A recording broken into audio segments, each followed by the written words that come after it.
আসসালামু আলাইকুম এভরিওয়ান, কী অবস্থা সবার, কেমন আছেন? বরাবরের মতো আপনাদের সাথে আছি আমি গোলাম রাব্বি হাসান। তো আজকে আপনাদেরকে দেখাবো একটা আরটিআর বাইক। তো এটা হচ্ছে সেল হবে, ময়মনসিংহের নাম্বার করা। গাড়ির কন্ডিশন অনেক ভালো বললেই চলেন, এখনও নতুনই আছে, নতুনের মতোই। গাড়ির কালার হচ্ছে লাল, দেখতে পাচ্ছেন।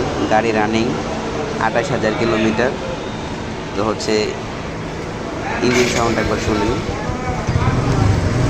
ইঞ্জিন সাউন্ড অনেক সুন্দর। সাউন্ড শুনলে 10,000 টাকা বেশি দিতে মন চাইবে, ঠিক আছে। যে সাউন্ড, লুকটাও কিন্তু অনেক সুন্দর আছে, এখনও কোনো কিছু চেঞ্জ নাই, সবই অরিজিনাল, ময়মনসিংহের নাম্বার করা। তো দেখেন, যদি কারো লাগে অবশ্যই জানাবেন। লুকটা দেখেন, জাস্ট ওয়াও, জাস্ট লুক। লাল গাড়ি কিন্তু এমনি টান বেশি, অনেকেই জানেন, ঠিক আছে। লাল গাড়ির কিন্তু টান বেশি। সাউন্ডটা মাশাআল্লাহ, সাউন্ডটা মাশাআল্লাহ।